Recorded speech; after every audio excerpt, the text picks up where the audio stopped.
কি গো গিন্নি, মাছ দিয়ে ভাত খাচ্ছ নাকি?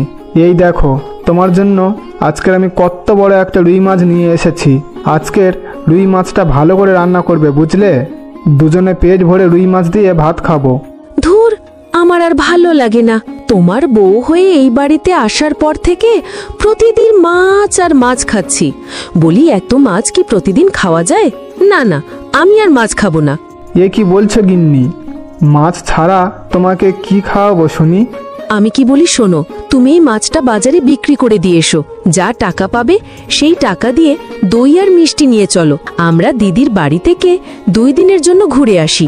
সেখানে আমার জামাইবাবু সবজি চাষ করে। দিদির বাড়ি থেকে না হয় সবজি খেয়ে মুখের স্বাদটা একটু পাল্টে আসি। তুমি কি বলো? সে তুমি যা ভালো মনে করো তাই হবে। তাহলে আর দেরি করে লাভ নেই, তাড়াতাড়ি বাজারে গিয়ে এই রুই মাছটাকে বিক্রি করে আসি। হ্যাঁ হ্যাঁ, আর দেরি করো না, তুমি তাড়াতাড়ি বাজারে চলে যাও। হ্যাঁ, যাচ্ছি। আর শোনো, তুমি তাহলে রেডি হয়ে থাকো। আমি বাজার থেকে এসেই তোমাকে নিয়ে দিদির বাড়িতে যাব। ঠিক আছে, আমাকে আর বলতে হবে না, তুমি তাড়াতাড়ি যাও।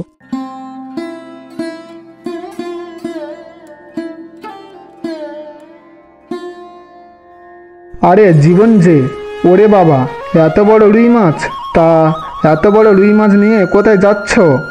আর বলবেন না জমিদার বাবু, আমার বউ মাছ খেতে খেতে একেবারে বিরক্ত হয়ে গেছে, তাই নদী থেকে ধরে আনা টাটকা রুই মাছটা বাজারে বিক্রি করতে যাচ্ছি। তা মাছটা যদি বিক্রি করো তাহলে এই মাছের দাম কত নেবে?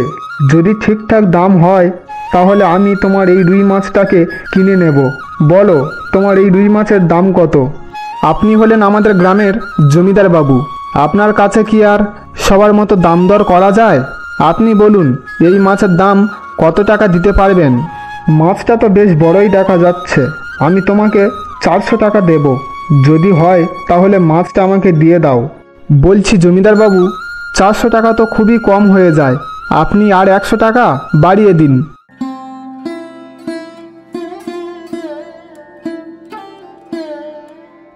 আরে বাহ গিন্নি, তোমাকে খুব সুন্দর লাগছে।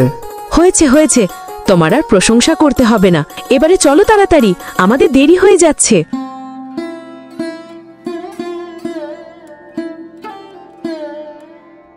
গিন্নি, তোমার কি রান্না হয়ে গেছে?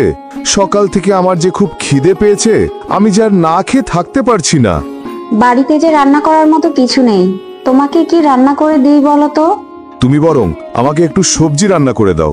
জমিতে যে আমার এখনো অনেক কাজ পড়ে আছে, তাড়াতাড়ি খেয়ে আমাকে আবার জমিতে যেতে হবে। আচ্ছা বাবা, ঠিক আছে, তুমি তাহলে একটু বসো, আমি এক্ষুনি রান্নাঘরে গিয়ে তোমার জন্য সবজিগুলো রান্না করে নিয়ে আসছি।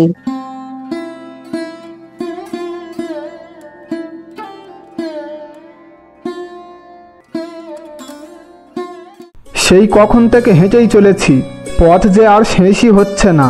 কি গো, আর কত দূর তোমার দিদির বাড়ি? আরে হাঁটতে হাঁটতে যে পা ব্যথা করছে। আরে এই তো চলেই এসেছি, আর একটু গেলেই দিদির বাড়ি। একটু একটু করেই তো সেই কখন থেকে হেঁটেই চলেছি, কিন্তু পথ যে আর শেষই হচ্ছে না। এই তো আর একটু গেলেই আমার দিদির বাড়ি। চলো চলো, তাড়াতাড়ি চলো, দাঁড়িয়ে থেকে লাভ নেই।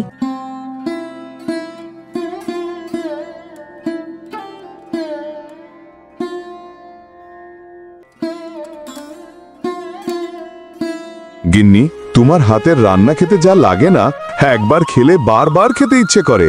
তোমার যতটুকু ইচ্ছে ততটুকুই খাও, আবার না হয় পরে রান্না করে দেব, কিন্তু পেট ভরে খাবে, বুঝলে? ঠিক আছে গিন্নি, তা আর বলতে হবে না, পেট ভরেই খাবো। পেট ভরে না খেলে জমিতে আবার কাজ করতে পারবো না।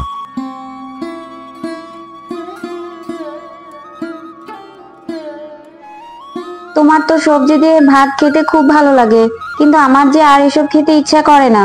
আমার একটু ভালো মন্দ মাছ মাংস এসব খেতে ইচ্ছা করে। আজ কতদিন হয়ে গেল মাছ দিয়ে ভাত খেয়েছি। চিন্তা করো না গিন্নি, তোমার জন্য আজকে আমি বাজার থেকে মাছ নিয়ে আসবো। আরে ছোট, তোরা আবার কখন এলি? কেমন আছিস তোরা? আমরা খুব ভালো আছি দিদি, তোমরা ভালো আছো তো?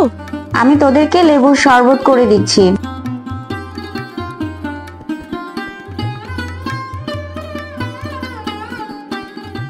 আজকে বাড়িতে অতিথি এসেছে, আজ আমাকে একটা বড় মাছ নিয়ে যেতে হবে। ওরা অনেক দূর থেকে আমাদের বাড়িতে বেড়াতে এসেছে, ওদেরকে ভালো মন্দ করে খাওয়াতে হবে। বলছি দাদা, এই বড় মাছটার দাম কত? এই বড় রুই মাছটার দাম 600 টাকা। যদি আপনি নেন তাহলে আপনার জন্য একদম 500 টাকা। 500 টাকা তো অনেক বেশি হয়ে যায়, কিন্তু বাড়িতে যে অতিথি এসেছে তাদেরকে তো ভালো মন্দ খাওয়াতে হবে। আচ্ছা, আপনি মাছটা আমাকে দিন।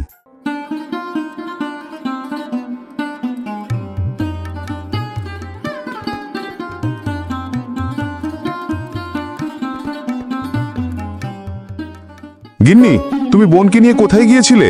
এদিকে আমি সেই কখন থেকে বাজার নিয়ে দাঁড়িয়ে আছি। সে খেয়াল কি আছে? আমাদের বাড়িতে অতিথি এসেছে, তাদেরকে তো খেতে দিতে হবে। সে কথা কি ভুলে গেছো? আর বলো না, ছোট তোমার বাগানের সবজি দেখার জন্য আমাকে খুব জোর করছিল, তাই ওকে নিয়ে আমাদের সবজি বাগান থেকে ঘুরিয়ে নিয়ে আসলাম। সে খুব ভালো করেছো। এবারে রান্নাঘরে গিয়ে তাড়াতাড়ি রান্নাটা করে ফেলো, তোমার বোন যে না খেয়ে আছে। ঠিক আছে বাবা, ঠিক আছে, আমি রান্নাঘরে গিয়ে এক্ষুনি রান্না করে নিয়ে আসছি। তোমরা ঘরে গিয়ে গল্প করো। যাক বাবা, কতদিন পরে মাছের মুখ দেখলাম। কবে যে শেষবারের মতো মাছ খেয়েছি সে কথা আর মনেই পড়ে না। আজকে মাছের তরকারিটা খুব ভালো করে রান্না করব, তারপরে সবাই একসাথে পেট ভরে মাছের তরকারি দিয়ে ভাত খাবো। কই গো গিন্নি, তোমার রান্না কি হলো? সবাই যে কখন থেকে না খেয়ে বসে আছে, তাড়াতাড়ি সবাইকে খেতে দাও। আরেকটু অপেক্ষা করো, এই তো হয়ে এসেছে। নাও, সবাই এবারে খাওয়া শুরু করো। ছোট, তোর যা যা লাগবে নিজের হাতে নিয়ে নিস, মনে করবে এটা তো নিজের বাড়ি। এ কি দিদি, সবজি কোথায়? আমাকে সবজি দে, আমি সবজি দিয়ে ভাত খাবো। কোথাও তো সবজির তরকারি দেখছি না। তুই কি আবার রান্নাঘরে সবজির তরকারি রেখে এসেছিস? আরে না রে ছোট না, আজকে তোর জামাইবাবু একটা বড় মাছ এনেছে, সেই মাছটা আমি রান্না করেছি তোদের জন্য। তাই আজ আমি তোর জন্য কোনো সবজি রান্না করিনি। তুই আজকে মাছ দিয়ে ভাত খেয়ে নে, কালকে আমি তোকে সবজি রান্না করে দেব। আমরা গরিব হতে পারি, কিন্তু খাতির যত্ন কম করি না। তোমরা এসেছো আর তোমাদেরকে শুধু সবজি খাওয়াবো, সেটা কি করে হয়? তাই আমি বাজার থেকে তোমাদের জন্য একটা বড় মাছ এনেছি। এসব তোমরা কি বলছো? আমি যে মাছ খাবো না বলে তোমাদের বাড়িতে আসলাম শাকসবজি খাওয়ার জন্য, আর তোমরা কিনা আমাকে সেই মাছই খেতে দিলে? বিয়ে করার পর থেকে এই মাছ যে আমার কিছুতেই পিছু ছাড়ছে না। তোমার কপালে শুধু মাছ লেখা আছে, তাই তুমি যেখানেই যাও সেখানেই তুমি শুধু মাছ খেতে পাও। হায় হায় হায়, মাছ খেতে খেতে যে আমি একেবারে মেছো ভূত হয়ে গেলাম। বন্ধুরা, আমাদের এই ভিডিওটি তোমাদের কাছে কেমন লেগেছে? যদি ভালো লেগে থাকে তাহলে ভিডিওতে একটা লাইক, কমেন্ট আর সাবস্ক্রাইব করতে ভুলবে না। দেখা হচ্ছে পরবর্তী নতুন কোনো গল্প নিয়ে। ততক্ষণের জন্য সবাই ভালো থাকবে, সুস্থ থাকবে। ধন্যবাদ।